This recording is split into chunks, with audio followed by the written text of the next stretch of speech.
நந்தினி, மித்ரா, இப்ப எதுக்கு 2 பேரும் அழறீங்க? எனக்கு ஒன்றும் ஆகாது, நான் நல்லா தான் இருக்கேன். நீங்க அப்படி சொல்றீங்க, ஆனா டக்குன்னு மயக்கம் போட்டு விழுந்த உடனே நாங்களாம் என்னமோ ஏதோன்னு பதறி போயிட்டோம். எனக்கு இதுக்கு முன்னாடி எல்லாம் இப்படி ஆனதே இல்ல. மித்ரா ஆதியோட கல்யாணத்தை பத்தி பவானியும் நானும் பேசிக்கிட்டு இருந்தோமா, அப்பதான் இப்படி ஆயிடுச்சு. பாட்டி ப்ளீஸ், நீங்க தயவு செஞ்சு இனிமே என் கல்யாணத்தை பத்தி எதுவும் யோசிச்சு உங்க உடம்ப ப்ளீஸ் கெடுத்துக்காதீங்க. அது நடக்கிறப்போ நடக்கட்டும். இப்ப எதுக்கு நீ கண் கலங்குற? இங்க நாங்க வந்ததே உனக்கு கல்யாணம் பண்ணி பார்க்கணும்னு தான். இன்னைக்கு நான் மயக்கம் போட்டு விழுந்ததுக்கு அப்புறம்தான் எனக்கும் வயசாயிடுச்சுன்னு இந்த மரமண்டைக்கு உரைச்சிருக்கு.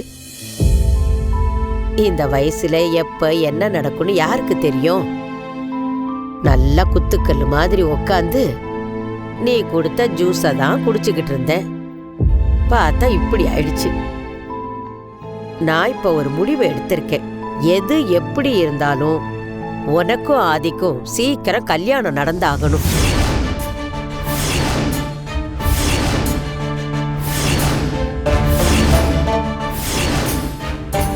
நீங்க சொல்றதெல்லாம் சரிதாம்மா, ஆனா இங்கதான் எப்ப கல்யாணம்னு பேச்சு எடுத்தாலும் ஏதாவது ஒரு தடங்கள் வந்துகிட்டே இருக்கே.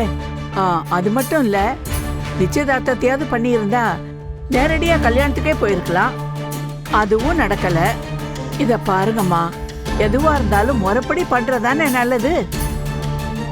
ஏற்கனவே மித்ரா ஆதியோட கல்யாணம் 2 தடவை தடைப்பட்டிருக்கு.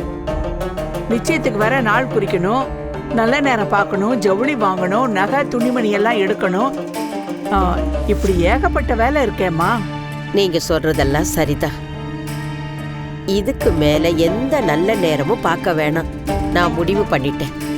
நாளைக்கு ஆதிக்கும் மித்ராவுக்கும் நிச்சயதார்த்தம். எல்லாரும் வந்ததும் கிளம்பிடலாம் பாட்டி. சரி சரி, வாமா. ரெடியா? Okay, ready Mitra.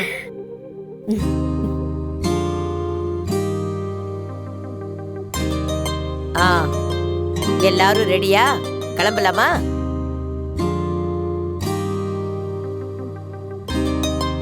பாரதி, நீங்க என்ன ரெடி ஆகாம இருக்கீங்க? கிளம்புங்க, போலாம்.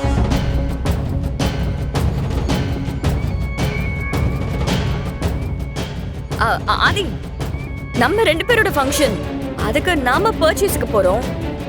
பாரதி எதுக்கு கூப்பிடுறீங்க? அவங்க வீட்லயே இருக்கட்டும், நம்ம கிளம்பலாம். ஆதி,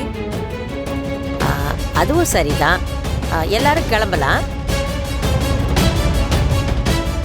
சரி, நீங்க பார்த்து போயிட்டு வாங்க பாட்டி. எனக்கு வெளியே ஒரு சின்ன வேலை இருக்கு, நான் அதை முடிச்சுட்டு வந்தேன். சரிப்பா, வரேன். போலாமா?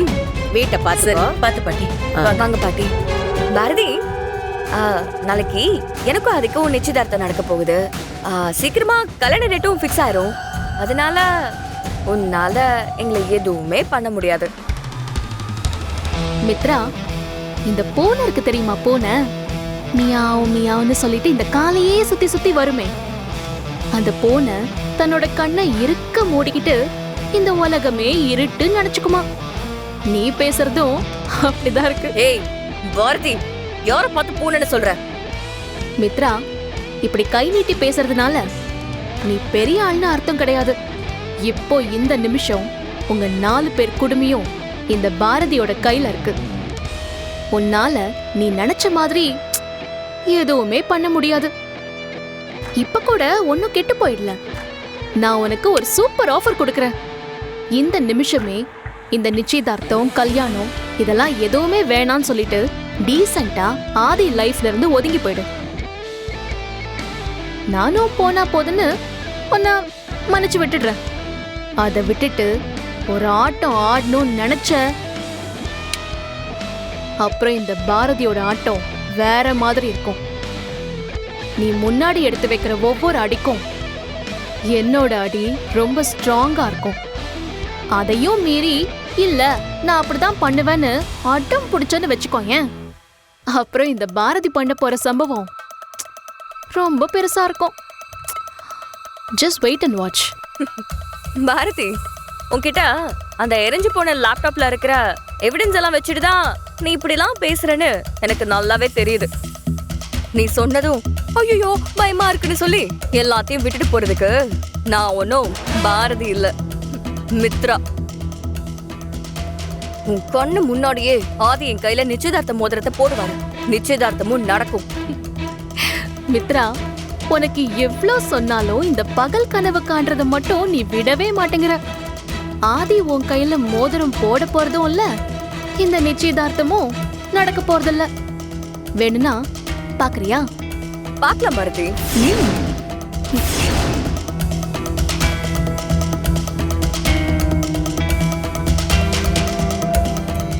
பார்த்து வாங்க.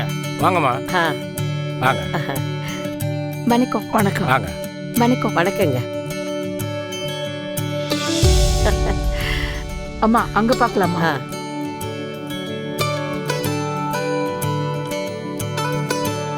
மித்ரா, ம் இவ்ளோ நாளைக்கு அப்புறமா எல்லாமே கூடி வர மாதிரி இருக்கு. சீக்கிரமா கல்யாணத்தை பண்ணிக்கிட்டு நீ ஃபாரின் போயிடு. அதான் உனக்கு நல்லது. ம். ஆமா நந்தினி, நானும் அப்படிதான் யோசிச்சுட்டு இருக்கேன். அண்ணே, அண்ணியா வந்து உண்மையை சொன்னதுக்கப்புறம் அவங்களோட சேர்ந்து வாழணும்னு நீங்கள் ஆசைப்படுறீங்க. மித்ரா உங்களை கல்யாணம் பண்ணிக்கணும்னு ஒத்த காலில் நிற்கிறாங்க. இதை எப்படி நான் சமாளிக்க போறீங்க? இன்னும் அண்ணி பிடிவாதமாக இருக்காங்களே.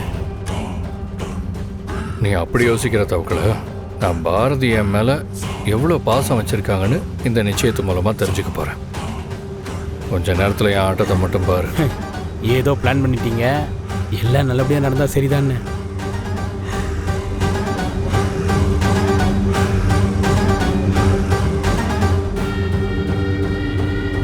மித்ரா, நான் உன்னை உயிருக்கு உயிரா லவ் பண்ணிட்டு இருந்தா நீ வேற ஒருத்தனோட நிச்சயதார்த்தத்துக்கு ரெடி ஆயிட்டு இருக்கியா?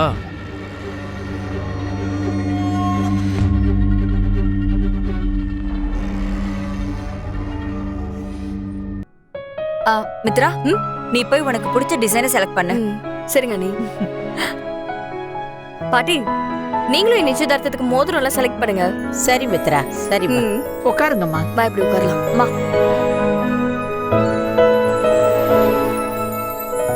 அம்மா, சொல்லுங்க. நாளைக்கு என் பேத்திக்கு நிச்சயதார்த்தம்.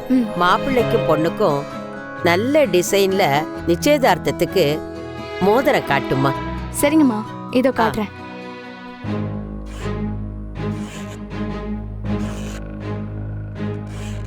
ராஜேஸ்வரி அம்மாவுக்கு திடீர்னு என்னாச்சு? கொஞ்ச நேரம் முன்னாடி வரைக்கும் நல்லா தானே இருந்தாங்க. திடீர்னு மயக்கம் போட்டு விழுந்துட்டாங்க. டாக்டர் வந்து பார்த்ததுக்கு அப்புறம் உடனே அவங்க பயந்து அவங்களுக்கு ஏதாவது ஆயிடுமோன்னு உடனே ஆதிக்கும் மித்ராவுக்கும் நிச்சயதார்த்தம் பண்ணலான்னு சொல்லிட்டாங்க. அதுக்கான வேலையும் ஆரம்பிச்சிட்டாங்க. இந்த லேப்டாப் சீக்கிரமா ரெடி ஆகி வரணும். அப்பதான் இவங்க வண்டவாளத்தெல்லாம் தண்டவாளத்துல ஏத்த முடியும்.